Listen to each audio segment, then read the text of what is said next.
So I have the honor to share with you the history of how this issue has been dealt with in the past.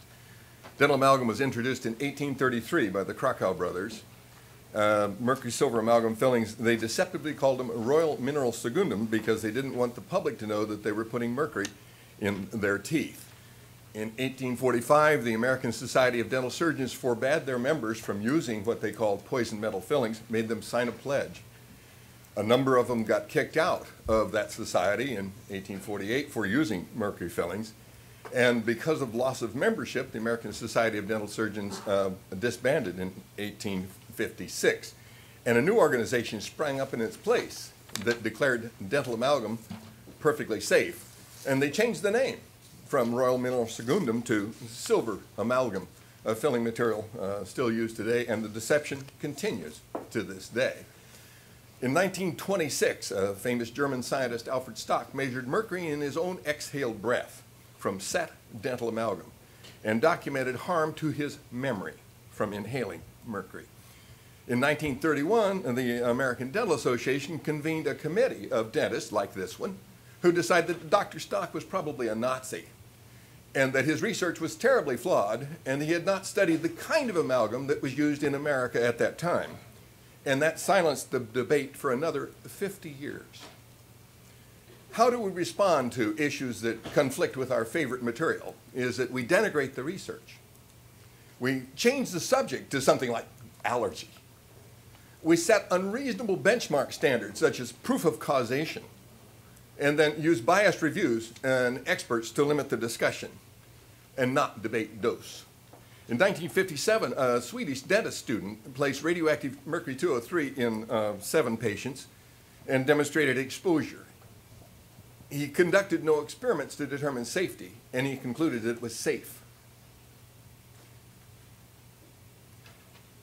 Gay et al. In '79, and then Carl Svare in 1981, again found what Dr. Stock did. Mercury comes off set dental amalgam fillings. So they convened another expert panel who said studies do demonstrate just a little tiny bit is coming off when they're placed or removed. And it's probably only 1% of the population are allergic, but we don't have any data to support that. And of the 180 subjects with amalgam in this particular study, 180 subjects with amalgam, 16% of them exhibited a positive patch test to mercury chloride. None of the controls exhibit a positive patch test. I think that was done by dermatologists. And that 1984, they again said the distribution of mercury into various tissues is highly variable, and there appears to be little correlation between urine, blood, and hair and the toxic effects. Interesting, we're using urine now to claim it's safe. The teeth have been removed from this animal. This is a sheep. Radioactive mercury-203 was placed in sheep, and in 30 days, mercury had spread to the hoof, kidneys, liver, heart, and jawbone. And that's why mercury from fillings is associated with periodontal disease. The advocates for mercury claim that sheep chew too much. Dr. Vimy, the dentist, was a poor dentist, number 2 in his class, by the way. They claim that FASIB is not a peer-reviewed journal. It's the most prestigious physiological journal in the United States, and there were no controls. There is no radioactive mercury-203 in the environment without a nuclear reactor. So then they repeated the experiments on monkeys. Exactly the same thing happened. And so what do we say now? Animal studies don't count. They even said that before Congress.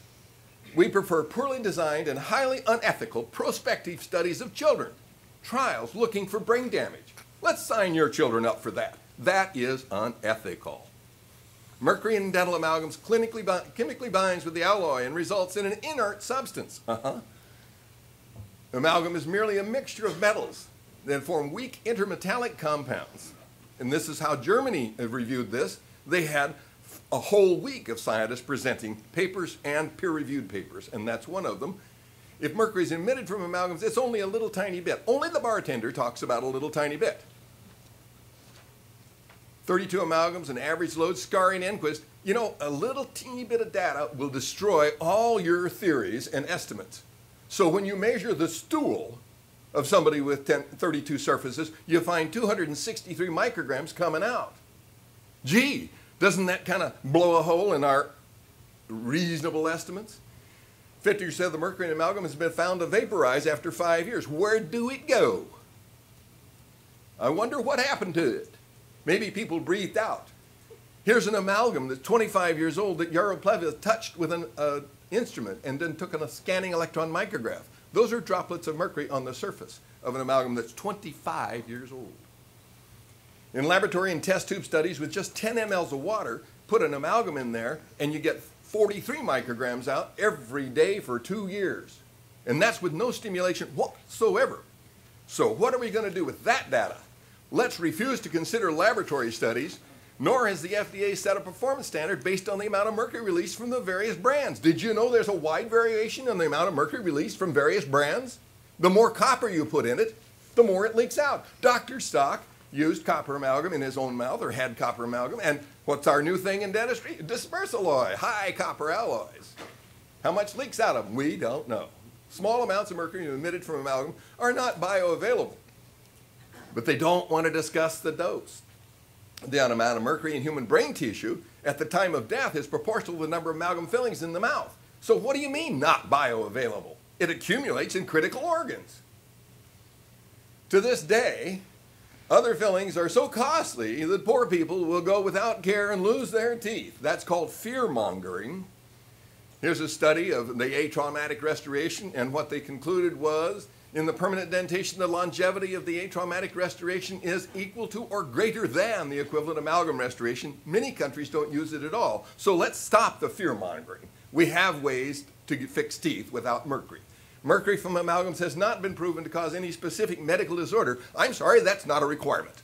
If you can prove that, then you're going to be talking to an attorney. Dental amalgam fillings, Rothwell found that the more fillings in your teeth, the less well you can hear, proportional to the number of amalgams in your teeth and the hearing loss. Here you go. See, that's what happens when you actually measure stuff. Dentists don't check hearing. No, it's not in our purview. Here's the composite. No difference in hearing. So what do you think? Is that an adverse reaction? Regression data shows that, yeah, you lose hearing when you have amalgams in your teeth. Evidence-based response says comprehensive and open discussion of mercury from amalgam is needed by medical experts, not a dental issue. Daily dose is irrelevant now that harm has been shown. Any performance standard must not allow mercury to be released at all. California warns the patients that mercury is known to the state of California to cause infertility and birth defects. And what are we doing? We respond to scientific evidence with propaganda, denigrate the research, change the subject to allergy, set unreasonable performance standards, and use biased reviews to throw out all the data from the last 50 years. And I will cede my time to the next speaker.